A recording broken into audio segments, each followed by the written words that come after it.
Artificial intelligence feels almost weightless. Type a question, generate an image, ask an AI model to analyze thousands of documents, and within seconds, an answer appears.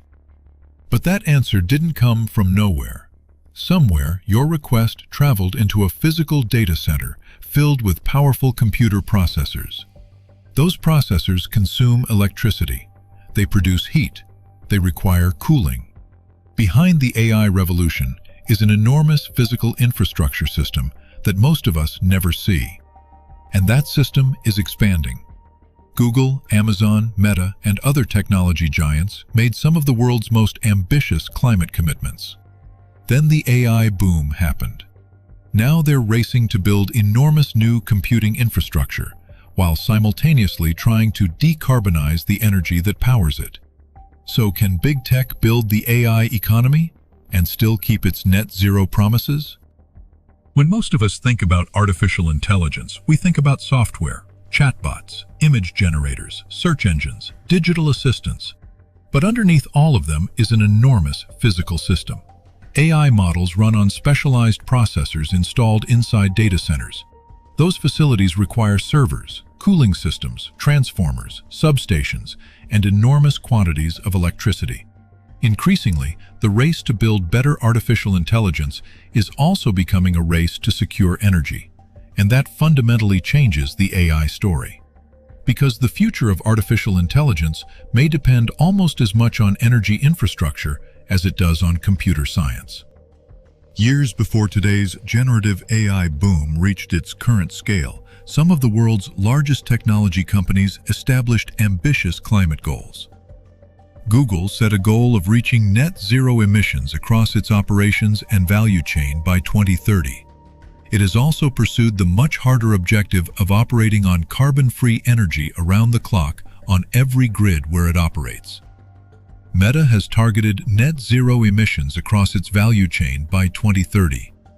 Amazon has committed to reaching net zero carbon across its operations by 2040. These were already difficult commitments, because corporate emissions extend far beyond the electricity consumed inside an office.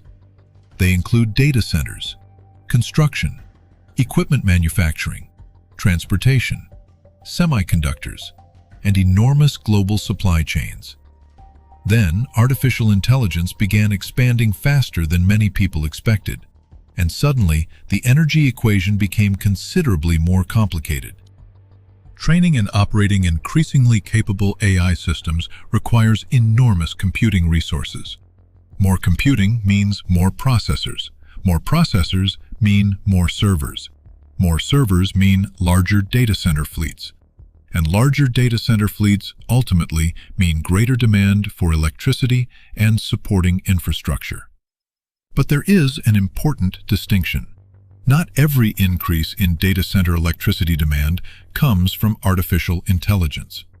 Cloud computing, streaming, conventional computing, and other digital services continue expanding as well. AI is becoming an increasingly important part of a much larger expansion of digital infrastructure. And that expansion is beginning to collide with something the digital economy cannot simply code its way around: the physical limitations of the electricity system. Technology companies have made enormous improvements in computing efficiency. Processors improve, cooling systems improve, data center designs improve, software becomes more efficient. But efficiency represents only one side of the equation. The other is scale. Imagine making one data center substantially more efficient. That's valuable. But now imagine building several additional enormous data centers. Total electricity consumption can continue increasing even while individual facilities become more efficient. And electricity isn't the entire emissions story. New data centers require concrete, steel, semiconductors, transformers, cooling equipment, backup generators, transmission infrastructure. All of those materials and systems must be manufactured, transported, and constructed. So the AI infrastructure boom creates challenges not only for electricity consumption, but also for corporate supply chain emissions. But this is where the story gets much more interesting. The AI boom isn't simply creating an energy problem. It is transforming technology companies into some of the world's most influential electricity buyers. Because a multi-billion-dollar data center isn't particularly useful if you cannot secure enough electricity to operate it. Technology companies are therefore pursuing enormous quantities of energy: solar, wind, battery storage, hydrogen, nuclear, geothermal, and new electricity infrastructure. The competition for artificial intelligence is increasingly becoming a competition for energy, and that could have consequences extending far beyond Silicon Valley. Solar and wind can produce enormous quantities of low-carbon electricity, and both are likely to remain major parts of the electricity supplying the digital economy. But AI data centers don't disappear when the sun goes down. Servers operate continuously. Cloud services operate continuously. AI applications can operate 24 hours a day. That creates a difficult engineering question. How do you match extremely large, continuous electricity loads with increasingly carbon-free electricity every hour of the day? Batteries can help. Transmission can help. Geographically diverse renewable generation can help. Demand flexibility can help. But as data center electricity demand grows, technology companies are increasingly interested in additional ways of securing reliable, low-carbon energy. And one potential piece of that system is hydrogen. At first, hydrogen and artificial intelligence may seem like completely different industries. But the connection becomes clearer when we consider what data centers require. Reliable electricity, around the clock. Imagine a region producing enormous quantities of solar and wind electricity. During periods of surplus renewable generation, some of that electricity could potentially power electrolyzers. Those electrolyzers split water into hydrogen and oxygen. The hydrogen can then be stored. Later, when electricity is needed, that stored hydrogen could potentially be converted back into electricity using fuel cells or hydrogen-capable generation equipment. The pathway looks simple: renewable electricity, electrolysis, hydrogen, storage, and electricity when required. That creates the possibility of using hydrogen as one form of longer-duration energy storage. There is another potential application: backup power. Large data centers require extremely reliable emergency power systems.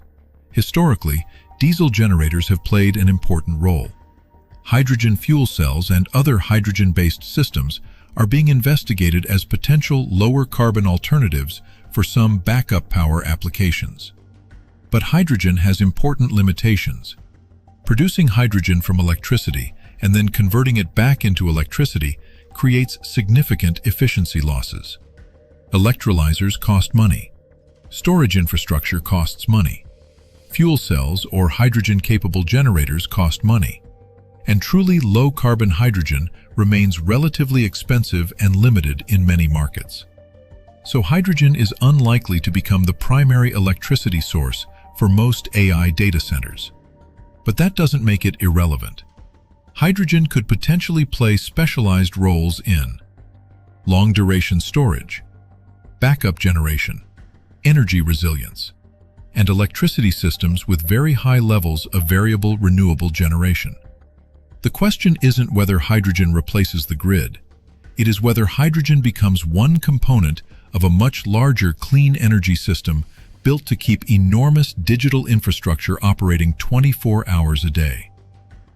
Another technology is attracting enormous attention: nuclear power. Nuclear energy has several characteristics that make it attractive to large data center operators. It produces large quantities of electricity. It can operate at high capacity factors, and its operational carbon emissions are very low. Technology companies are increasingly exploring agreements involving existing nuclear facilities, potential reactor restarts, and future advanced nuclear technologies. The attraction is straightforward. AI needs enormous amounts of electricity.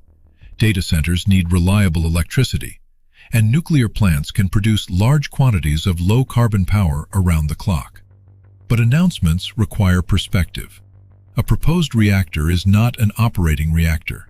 A power agreement is not the same thing as new generation already connected to the grid.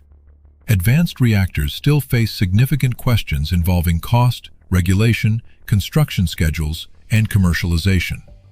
Nuclear could become an important part of the AI electricity story, but it will not solve tomorrow's electricity constraints overnight. Then there is geothermal energy. Unlike solar and wind, geothermal can potentially produce electricity continuously. Advances in drilling and subsurface technologies could expand geothermal development beyond traditional geothermal resources. For data center operators searching for firm, low-carbon electricity, that is extremely attractive. Geothermal facilities can potentially provide clean electricity day and night. But geothermal also faces geological, technical, financing, and development constraints. Like hydrogen, like nuclear, like batteries. It isn't a universal answer. And perhaps that is the larger lesson. There may be no single technology capable of powering the AI revolution while simultaneously decarbonizing it. And then there is something even more fundamental, the electricity grid itself. You can manufacture the processors, you can build the servers, you can construct the data center, you can sign renewable energy agreements, but the electricity still has to reach the facility. That requires substations, transformers, transmission lines, generation capacity, interconnections, and years of infrastructure planning. In some regions, the challenge may increasingly become less about finding land for another data center and more about finding enough electrical capacity to connect it. That creates difficult questions for utilities, regulators, and communities. Who pays for the new infrastructure? How quickly can it be built? What happens to electricity prices? How should utilities balance rapidly growing data center loads with the electricity needs of existing homes and businesses? There will not be one universal answer. The consequences will vary significantly by location and electricity market. But one thing is becoming increasingly clear. The AI race is becoming an infrastructure race. And this brings us back to the original promises. Artificial intelligence could make big tech's climate commitments substantially harder to achieve. More computing infrastructure means more electricity demand, more construction, more equipment, and potentially more supply chain emissions. But there is another possibility. The same AI boom could create one of the largest concentrations of corporate demand for clean electricity ever seen. Technology companies have enormous purchasing power. If that capital accelerates solar and wind development, battery storage, hydrogen infrastructure, nuclear energy, advanced geothermal, transmission, and other grid investments, the consequences could extend far beyond the data centers themselves. And that creates a remarkable paradox. Artificial intelligence could simultaneously become a major challenge for corporate climate targets, and one of the world's most powerful new drivers of clean energy investment. The most important question may therefore not be, does artificial intelligence use too much electricity? The more important question may be, what kind of electricity system are we going to build to power it? If rapidly growing AI demand is primarily met by additional fossil fuel generation, the climate consequences could be significant. But if technology companies use their enormous purchasing power to accelerate genuinely additional renewable generation, storage, hydrogen, firm low-carbon power, and electricity grid infrastructure, AI could become an unexpected catalyst for the clean energy transition. Hydrogen could play a role. Nuclear could play a role. Geothermal could play a role. Batteries will almost certainly play a role. Solar and wind will continue playing enormous roles, and the electricity grid will connect all of them. The likely answer isn't one technology. It's a system.